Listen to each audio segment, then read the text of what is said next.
हरियाणा में प्रॉपर्टी सबसे बड़ा कारोबार बन चुकी है। इस सूबे में जमीन की कीमतों में जबरदस्त उछाल आया है। इसका सबसे ज्यादा फायदा बिल्डर्स और प्रॉपर्टी डीलर्स ने उठाया। बिल्डर्स पहले करोड़पति बने, फिर अरबपति हुए और अब खरबों में खेल रहे हैं। तरक्की की इस तस्वीर में धोखाधड़ी, जालसाजी और घोटाले भी रूटीन बन गए हैं। इसी कड़ी में एक और मामला तूल पकड़ता जा रहा है। कुछ लोगों ने गुड़गांव के पाल बिल्डर्स पर भरोसा किया और जिंदगी भर की कमाई इसके प्रोजेक्ट्स में निवेश कर डाली। मामला 2006 में शुरू हुआ था और 2009 में धोखाधड़ी की बात साफ हुई, लेकिन अभी तक धोखे का शिकार हुए निवेशकों को इंसाफ नहीं मिल पाया, क्योंकि बिल्डर्स के रसूख इंसाफ में आड़े आ रहे हैं।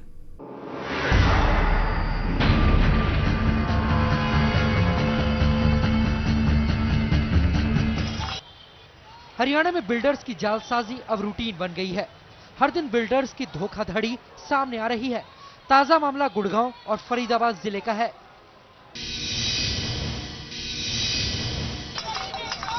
भीख मांगकर विरोध कर रहे ये वही लोग हैं जिन्होंने एक बिल्डर के झांसे में आकर अपने जीवन भर की जमा पूंजी उसके प्रोजेक्ट्स में लगाई थी। इन लोगों ने अपने आशियाने का सपना देखा था और इसी हसरत को पाले पाल बिल्डर्स के प्रोजेक्ट्स में रकम निवेश कर डाली।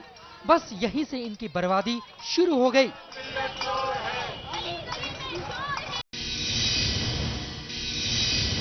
इन्होंने 2010 तक कमिटमेंट की थी कि 2010 तक हम बना के दे देंगे। अब 2012 हो गया, अभी तक जिस टावर में हमारी बुकिंग हुई है ए टावर में, वो अभी तक स्टार्ट भी नहीं किया इन्होंने। हमारी सारी उम्र की कमाई जो थी 25-30 साल की कमाई, वो तो ये खा के बैठ गए। अब हम तो ना घर के ना घाट के हैं।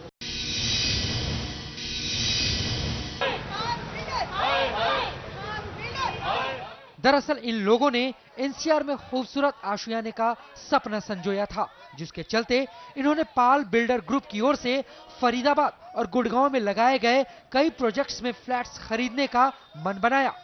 इन्होंने पाल ग्रुप के प्रोजेक्ट्स में दिलचस्पी दिखाते हुए अपनी जिंदगी भर की पूंजी को दांव पर लगा दिया। निवेशकों के मुताबिक उस वक्त इन लोगों के साथ एग्रीमेंट हुआ था कि 2009 तक इन्हें फ्लैट का कब्जा मिल जाएगा, लेकिन 2009 को बीते हुए 3 साल हो चुके हैं। बावजूद इसके आज तक इन्हें फ्लैट पर कब्जा नहीं मिल पाया है। मुझे इन्होंने यानी कि जो रिटर्न में लिख के दिया है कि 3 साल के अंदर या मैक्सिमम 4 साल के अंदर आपको फ्लैट मिल जाएगा। आज 6 साल हो गए हैं, लेकिन अभी तक ना तो मुझे मेरा पैसा मिला है और ना मेरा फ्लैट बनकर तैयार हुआ है। मेरी जीवन भर की कमाई मैंने लगा दी ताकि वो पैसा मेरे यानी कि बुढ़ापे में काम आवे। या मेरा पैसा मार के बैठा हुआ है। फ्लैट पर कब्जे मिलने की हसरत में ये निवेशक बिल्डर के दफ्तर में चक्कर लगा लगा कर थक चुके हैं। बावजूद इसके उन्हें झूठे दिलासों के अलावा और कुछ नहीं मिला और अब थक हार कर प्रदर्शन कर रहे हैं।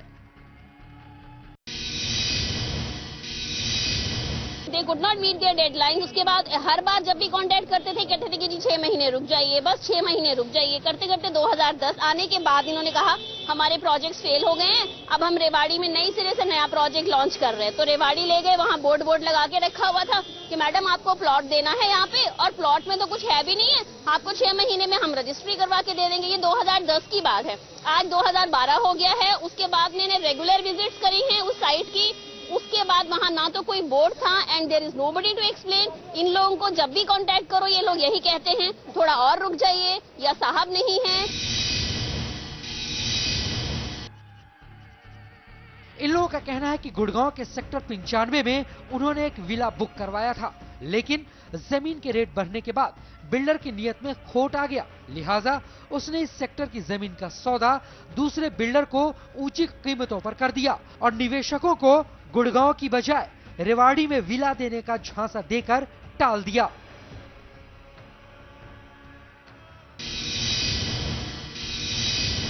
सिर्फ हमें आश्वासन नहीं मिलता है, कुछ ना कंस्ट्रक्शन कहते हैं हम कंस्ट्रक्शन कर रहे हैं, हम ये कर रहे हैं, हम ये कर रहे हैं, कुछ नहीं हुआ हुआ। सारी फोटोग्राफ सारी हमारे पास सब रिकॉर्डिंग, कुछ नहीं कंस्ट्रक्शन हुई है। हमें कम से कम पैसा हमें वापस करे। हमारे ना हमको कोई इंटरेस्ट नहीं, कुछ नहीं, हमारे को सिर्फ पैसा, तो हमारा पैसा भी नहीं देने को तैयार है। हम क्या मतलब इस तरह से बिल्डरों की मनमानी चलती रहेगी तो कैसे चलेगा। रेवाड़ी में एक जमीन के टुकड़े पर बोर्ड लगा दिया गया, जिससे निवेशकों को इस बात की थोड़ी तसल्ली जरूर हुई कि शायद इस बार उन्हें फ्लैट्स मिल जाएंगे। लेकिन निवेशकों को उस वक्त मायूसी का सामना करना पड़ा जब इस जगह पर काम शुरू भी नहीं हुआ। निवेशक अब खुद को ठगा सा महसूस कर रहे हैं। निवेशकों में कुछ महिलाएं भी शामिल हैं जो अपने जीवन की सारी जमा पूंजी इस फ्लैट्स में लगा चुकी है और अब अपनी बेबसी और लाचारी पर आंसू बहा रही है, क्योंकि प्रदर्शन के सिवाय इनके पास अब कोई रास्ता नहीं है। बहरहाल कैसे भी करके ये लोग बिल्डर से अपना पैसा वापस चाहते हैं, लेकिन इन लोगों की कोई सुनवाई नहीं हो रही। ऐसे में आशियाने का सपना अब कांच की तरह भर भरा कर बिखर गया है, क्योंकि बिल्डर के रसूख इंसाफ पर भारी पड़ रहे हैं। Manu Mehta, MH1 news, Gurgaon. Pal builders के खिलाफ पुलिस में शिकायत भी हो चुकी है और कोर्ट में मामला भी जा चुका है। बावजूद इसके इंसाफ नहीं मिल पा रहा है, क्योंकि पाल ग्रुप के मालिक को कभी गिरफ्तार करने की कोशिश ही नहीं की गई और कोर्ट के आदेश को भी पाल ग्रुप नजरअंदाज कर रहा है।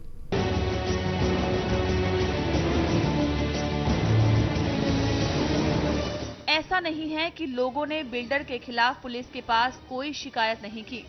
दिल्ली के प्रशांत विहार पुलिस स्टेशन में धोखाधड़ी की विभिन्न धाराओं के तहत मामले दर्ज हैं, लेकिन ऊंचे रसूख के चलते बिल्डर के खिलाफ आज तक कोई कार्रवाई नहीं हो पाई। ऊंची पहुंच के चलते पाल बिल्डर ग्रुप का MD मानव चंद्रा आज भी पुलिस की गिरफ्त में नहीं आ पाया है। यहां तक कि दिल्ली कोर्ट ने कई बार इस बिल्डर को जिला अदालत में पेश होने के आदेश भी जारी किए हैं, लेकिन कोर्ट के आदेशों तक की परवाह इस पाल ग्रुप के अधिकारियों ने नहीं की और न ही कभी बिल्डर कोर्ट में पेश हुआ। दिल्ली, गुड़गांव और फरीदाबाद में पुलिस अधिकारियों के चक्कर काटने के बावजूद भी इन लोगों की कोई सुनवाई नहीं हुई।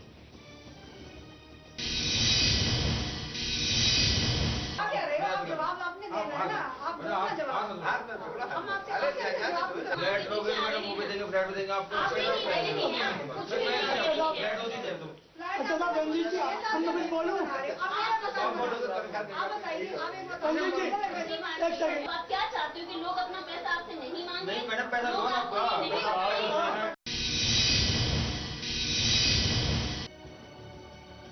अब इन लोगों ने एकजुट होकर बिल्डर के खिलाफ मोर्चा खोल दिया है और बिल्डर के खिलाफ कार्रवाई की मांग कर रहे हैं। मनु मेहता के साथ bureau report, MH1 news, Gurgaon.